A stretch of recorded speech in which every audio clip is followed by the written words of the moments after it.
Welcome back, ladies and gentlemen. It's the day 3 and the finale at the Global Fintech Fest 2022. And as we're about to get started with our very first session here, I'm going to request all the ones who are seated right behind, if you can please move forward and take your seats. We're focusing on the approach and strategy for sustainable development of the fintech ecosystem. So that's going to be our very first session. And the only way we can move forward is if I could request all the ones seated behind to also please move forward. And that being said, once again, a warm welcome to all of you. And this is going to be a very pertinent and a very engaging session that we have with us, with none other than Shri Ajay Choudhary, Executive Director, Reserve Bank of India. And to spearhead this session for all of us, we have with us Mr. Mahendra Nerurkar, Vice President and CEO, Amazon Pay India. So ladies and gentlemen, on that note, let's kickstart the proceedings for the day 3 of the Global Fintech Fest by straight away heading for this very important session. And let me please humbly invite on stage Shri Ajay Choudhary and Mr. Mahendra Nerurkar. And can we please welcome them with an enthusiastic round of applause? Thank you so much. And thank you very much for joining us this morning.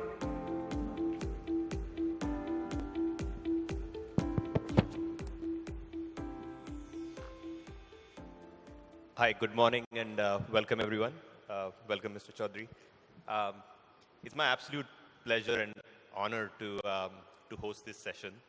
And I'm as keen as everybody else in this room and more people trickling in soon to listen to Mr. Choudhary's thoughts. I don't think he's a man who needs any introduction, but he's been with the Reserve Bank of India for over 30 years. And that time has done virtually everything from risk to currency management to payment and settlements. And recently this year was elevated as the executive director of the Fintech department. I'm going to hand over the stage to you for the next half an hour or so. But before we kick off, I just wanted to remind our audience of when I look back at the development of the fintech ecosystem in India over the last several years. My first fintech memory is from 1987, where we had the first ATM machine near our house. And that at that time was magic. From there till now, when we are talking about 6.5 billion monthly UPI transactions, we are talking about 15% of worldwide global investments coming into India's fintech startup ecosystem. We are talking about 20 plus unicorns that have been created in this sector in the last few years. We have Digital India, India Stack, a bunch of initiatives that the RBI has driven. We've seen a lot of progress from that 1987 moment that we have had. And then when we peek forward into what's in the future, where by 2050, India will have about a median age of 38 and 39, and the largest ever middle class in humankind. So I think that just gives me goosebumps in terms of what the potential ahead lies. And this particular topic of the FinTech Festival is very relevant in terms of how we want to go about harnessing that opportunity and realizing that potential. So I'm going to hand the stage over to you, Mr. Choudhary, to share with us your thoughts on how we got here from that 87 moment. Where do we go from here? What are some opportunities and risks you see as we as an industry should carry forward and learn from?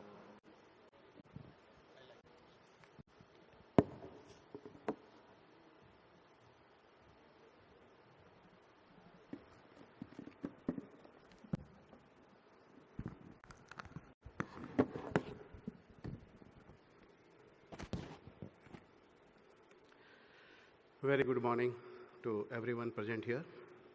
We start with Mr. G. Padmanabhan, my senior in Reserve Bank of India, Mr. Mahendra Nerurkar, our friend Mr. Rajesh Bansal, distinguished guests from fintech industry, financial institutions, academia, media, ladies and gentlemen. I am really deeply honored to be invited to deliver this address in the 3rd edition of Global Fintech Festival 2022. I would like to compliment and congratulate the organizers, FCC, PCI, and NPCI, to organize this event on a very, very relevant topic. I was talking to Mr. Mahendra that I'm going to talk about the balance today because regulators generally they talk about the balance. Uh, we are gathered here to sense, assess and celebrate the role of fintechs in developing sustainable fintech ecosystem and contribute towards a sound financial world.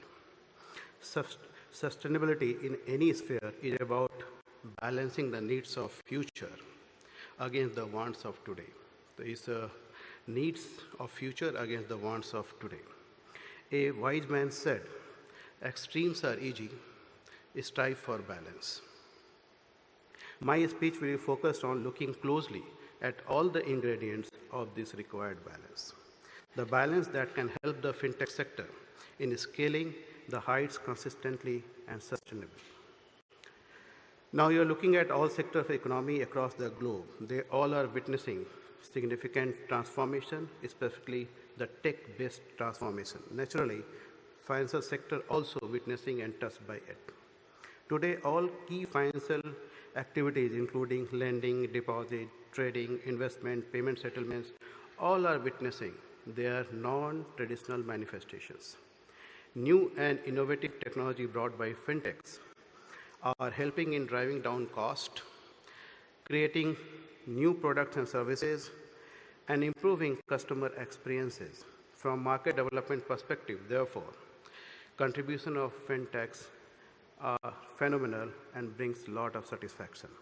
However, if you look at the new business model, new processes, and the new players which are bringing to the fore of the new risk, that we should be mindful and accordingly take some potential action to handle in a way that it does not become systemic. These are also putting the extent legal and regulatory framework to a test and also making some activities fall beyond regulated boundaries altogether. In this sense, I'd like to impress upon you the real role of regulator in this sphere.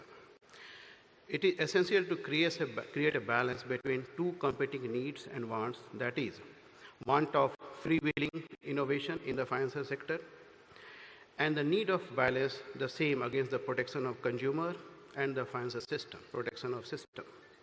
RBI has already constituted a working group. They are working on examining and going to suggest an appropriate framework encompassing vision, mission, strategy, and guidelines relating to fintech-related activities to achieve this balance. Now, if you talk about the objectives for any regulation of the financial sector, primarily is driven by four prime parameters. One is integrity, stability, consumer protection, and orderly development. Definitely not in any specific order of importance. World over, the regulatory objectives have been the same when it comes to regulating fintech and related activities. Let's now dwell a bit on the approaches to regulation, which interestingly, as against the objectives, has been very divergent across the globe. Literature in the matter is indicative of four broad approaches. I'm talking about approach for regulations, and possibly will also be influenced by these four approaches. One is laissez-faire, second is status quo approach, third is controlled experiment approach, and fourth is adaptive approach. The first two, the laissez and status quo, they are the extreme of the spectrum, whereas controlled and adaptive approaches fall in the middle.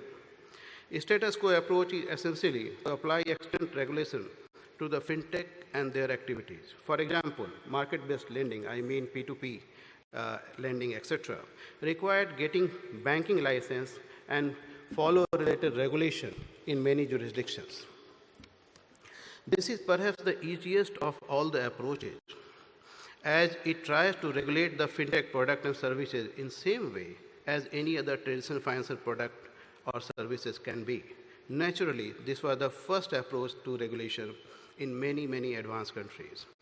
This approach indeed a very good one in controlling the risk, but possibly may fail to harness the benefits of innovations. On the other hand, at the other extreme, we have laissez-faire approach, also termed as live and let live or hands-off approach. Essentially, under this approach, new product processes are allowed to develop freely and only when the risk outweigh the benefits, regulations is brought in.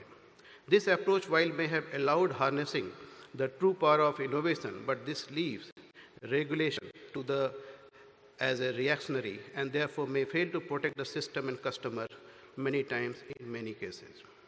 Regulation of market-based lending in China is a well-known example of this approach, and the pitfalls of this same is also very well known.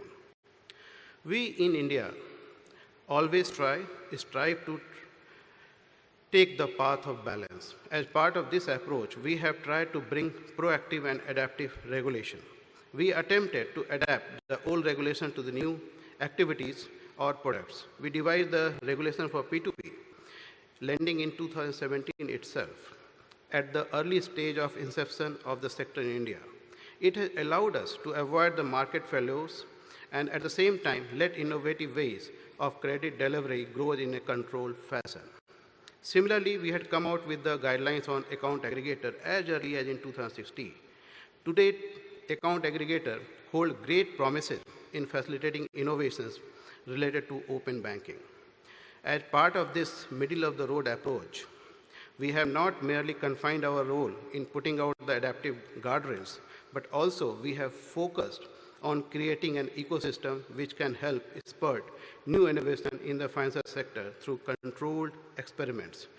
We in 2019 brought out the framework of regulatory sandbox for the testing of innovative products or services in a controlled environment.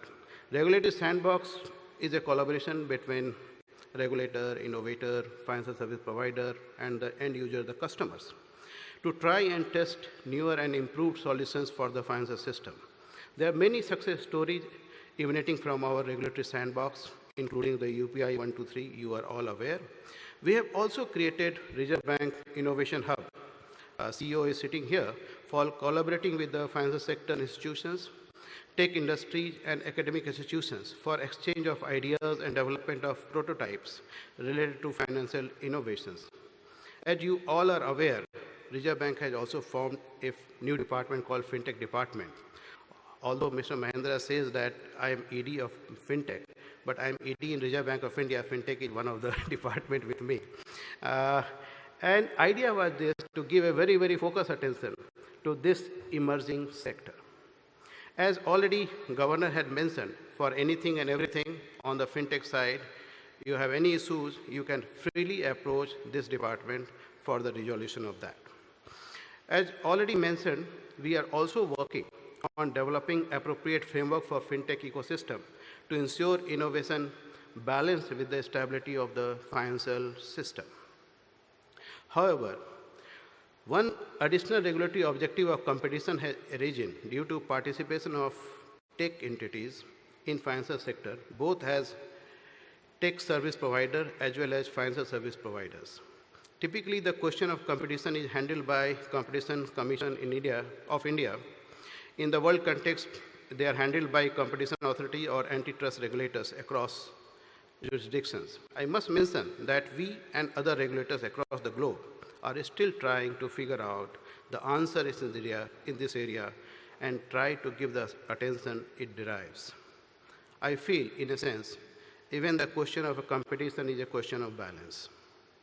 If you scan the fintech landscape, you will find two kinds of players broadly. One kind is a small startup to find a foothold in the established financial system through their agile and innovative offerings. And the other kind is tech entities competing in the same space. Risk posed by these two entities, two fintechs, two types of fintechs are different and need to be handled accordingly. So the question is how to balance these two, how to allow a small player thrive and bring out new solutions while also allowing tech entities to bring the efficiency, innovation, and economies of scale without compromising the interests of small players by containing the possible systemic risks, protecting the interest of customers, and integrity of the system. But these are tough questions and require tougher balancing acts. Having highlighted the need of balance in the sustainable growth of fintech sector, I think that the pertinent question is how to achieve this balance.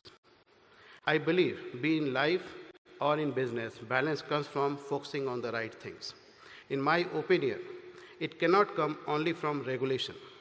Regulation can only be a supporting constituent, while fintech themselves have to drive the great balancing act. Therefore, my prescription for the fintech sector here would be to focus on two key elements. One is customer centricity and other is governance.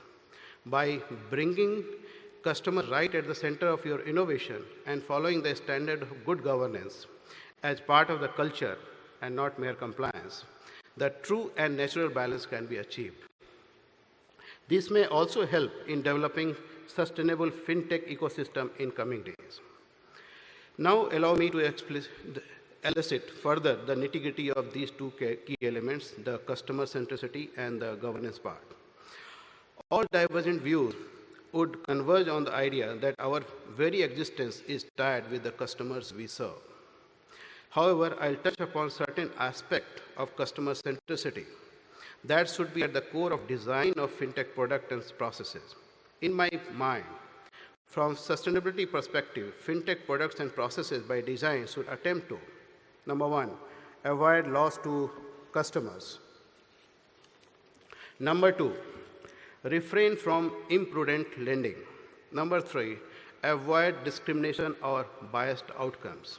Number four, minimize the adverse impacts due to tech unreliability or vulnerability. Number five, ensure financial integrity. And number six, manage customer experience by looking at the customer journey from beginning till end for each product services being offered. Loss of customer can come due to fraud or misconduct, conflict of interest between customer and fintech, due to insufficient disclosure and transparency, or even due to business failure of fintechs. It can also come from the lack of sophistication or inexperience of customers themselves. Therefore, the product and processes, their design itself should cover for each of these possibilities.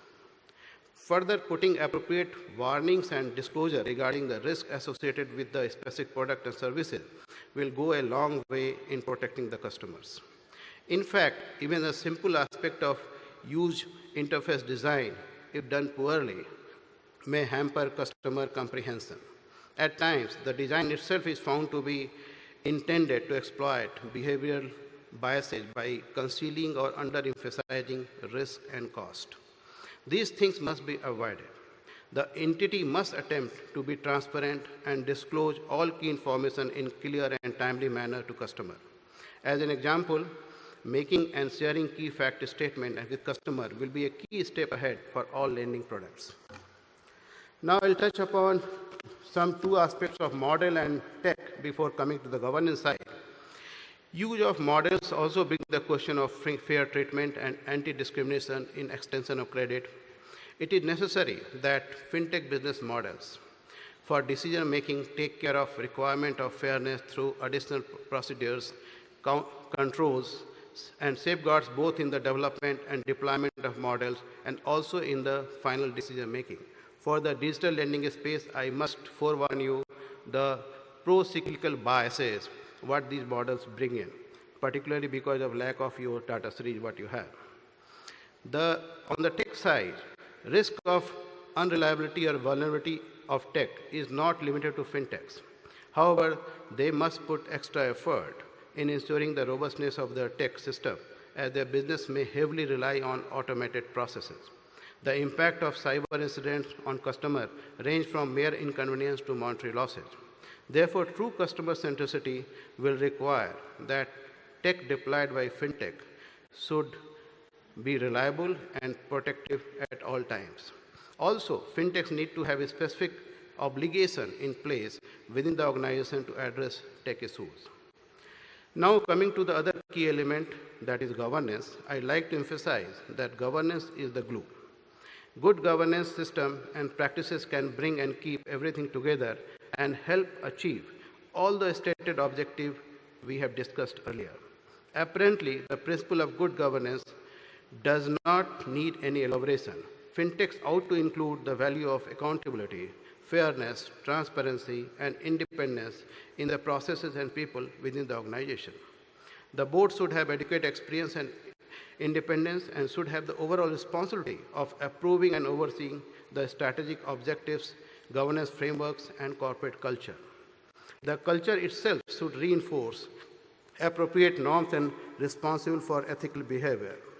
The organization should run the established processes, systems, and control and under suitable checks and balances.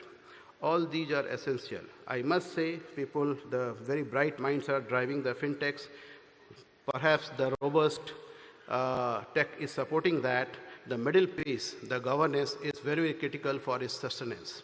That is the most important part, at least what I look at it. But for me, system and process is fine, but the most important is the intent to have a good governance. We have seen umpteen examples, India and across the globe, where despite all the system and processes being put in place, governance failure could not be stopped. What lacked in those cases is neither the lack of capacity nor system and processes, but only the intent. If right intent is there, then good governance practices would start to appear as common sense. The intent can be seen by looking at the culture within an entity. The culture measurement is something tricky thing and need to be developed and accordingly need to be inculcated and propagated within the organization. Now I like to conclude by saying that there are trade-offs between the policy objectives such as fostering innovation on one hand, that is our one of the objective, while addressing the challenges relating to robust governance, financial stability, financial integrity, conduct, consumer and investor protection, concentration, competition, and financial inclusion on the other. Achieving this balance is key for allowing innovation that can provide benefit to society without compromising the soundness of the financial system. Therefore, the sustainable financial would not depend on how we design the regulation of fintech sector, although it may aid the efforts. It would largely depend on how the fintech sector balances its own wants against the need of customer centricity and the good governance. Remember, there is no surefire way to regulate fintechs in a manner that maximizes their positive impacts while simultaneously protecting the financial system and customers against the risk. If the goal is protecting and furthering the interest of customers and orderly development of financial system, then the actor of the great balancing act has to be the fintech sector itself. Let me conclude with this poetic expression from Celine Lubin, an American director, writer, performer, and teacher of theater and music on the act of balance. Quote, "We cannot have reckless hope. Everything that actually happens in the real world, our real world. We need to take action, have hope and faith, but also learn from what actually occurs. Another tricky balancing act, another contradictory coexisting reality, another tightrope dance." Thank you. Wish you all the best.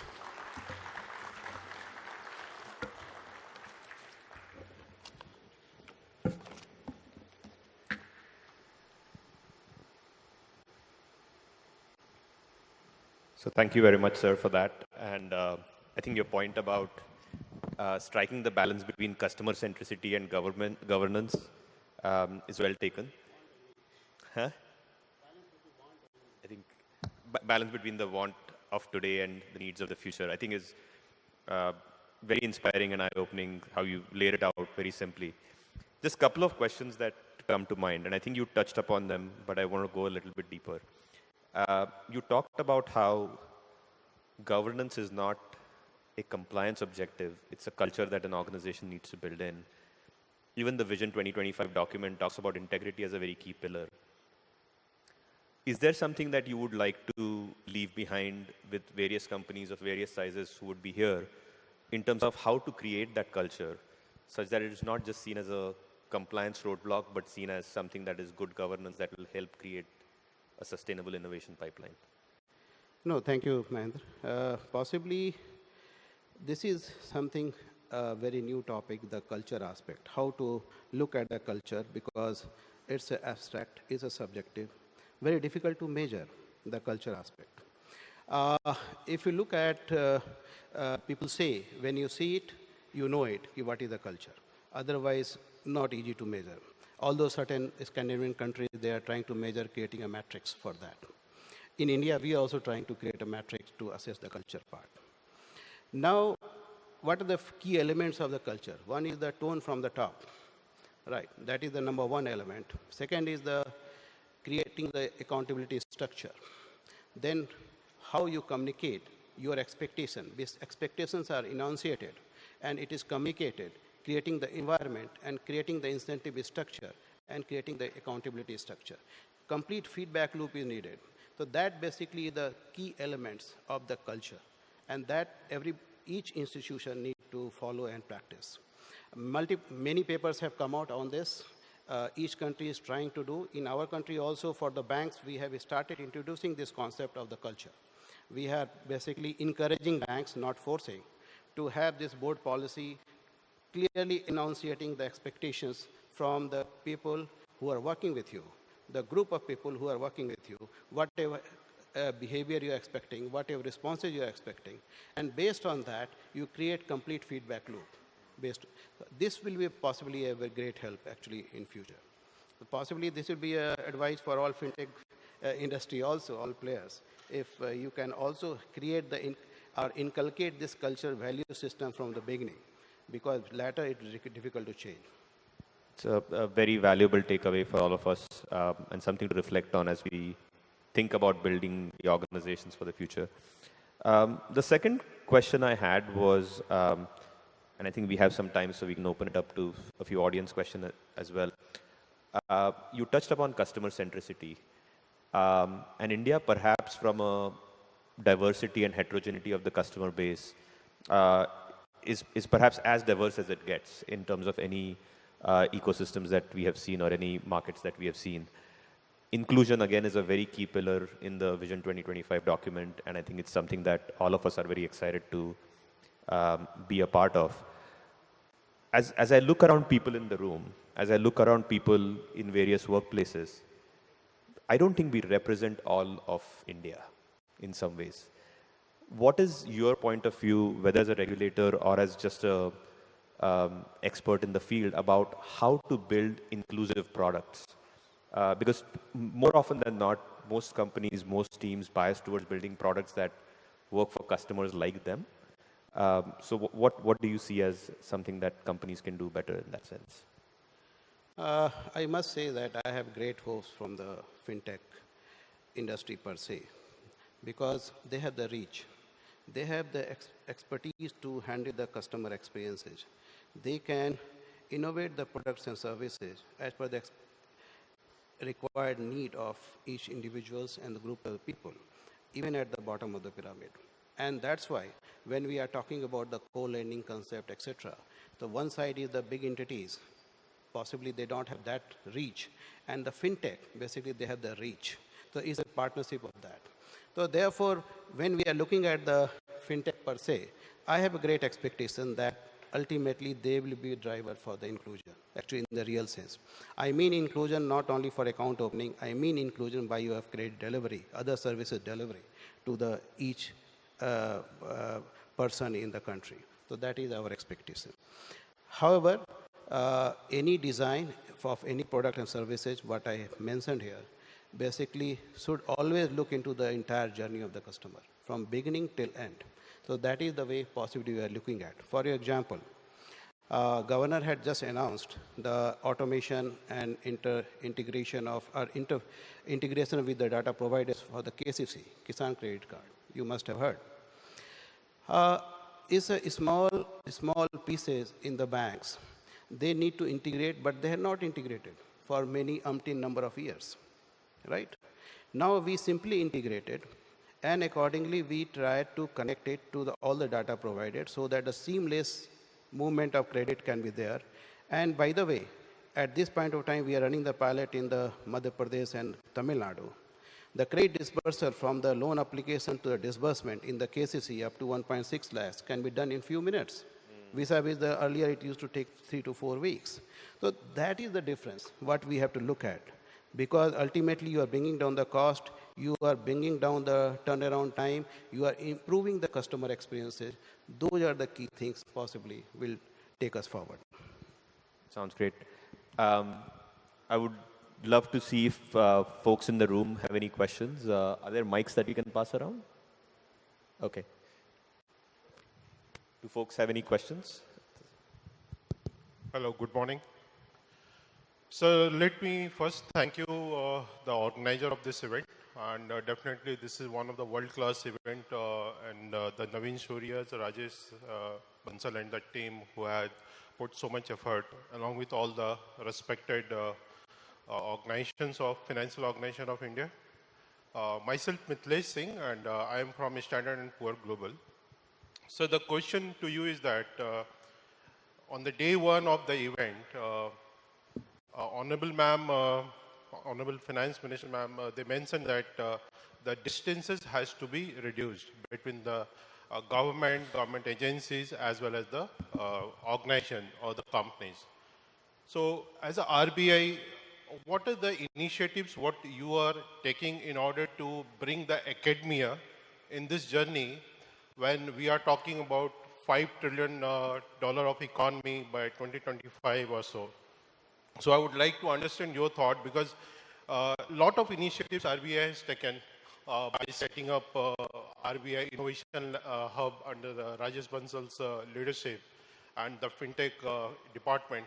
But how are you planning to bring academia in this entire journey? Because that's the one of the very important entity wherein which can provide you the skills and the resources to build that kind of foundation. So if you can throw some light on that, that will be helpful. Thank you. Possibly, if you look at, I mentioned about the multiple initiative what we had carried forward. And one of the initiative what you have also mentioned about the Innovation Hub. And this Innovation Hub is supposed to incubate and nurture and promote the innovations in the industry. And obviously, one of the mandate for them is to interact regularly with the researcher communities, with the academia, and accordingly go ahead and accordingly try to develop the new prototypes which can be used in future by the industry. Already it is being done. By the way, IIT Madras Incubation and Research Park is there. IIT Mumbai, we have this research park. All these things, already this Innovation Hub is interacting and collaborating with them on multiple issues. And they are front of us because possibly many times regulators themselves cannot go and reach to the many places. So therefore, the Innovation Hub is the front of us. Basically, they're reaching, coming out, and some concrete idea, basically we ideate and conceptualize and accordingly take it forward. So that is the way possibly we are looking at to go ahead. Thanks, sir. Unfortunately, that's all the time we have. We have a packed agenda through the rest of the day. But really, thank you very much, sir, for coming here and sharing your thoughts. And the key takeaway for all of us is about balance. And that's something that I hope we'll carry forward. No, thanks a lot. It was my pleasure coming here. Thank you. Thank you very much. And if I could please request you both to come together for a quick photograph. If I could please request Mr. Choudhary and Mr. Mahendra to please come together for a group photograph as well. Yes, sir. Right. And can we please have a huge round of applause there, ladies and gentlemen? A very interesting takeaway in terms of how sustainability is all about balancing the needs of the future with the wants of today, also getting us to focus on the keywords around customer centricity as well as the governance.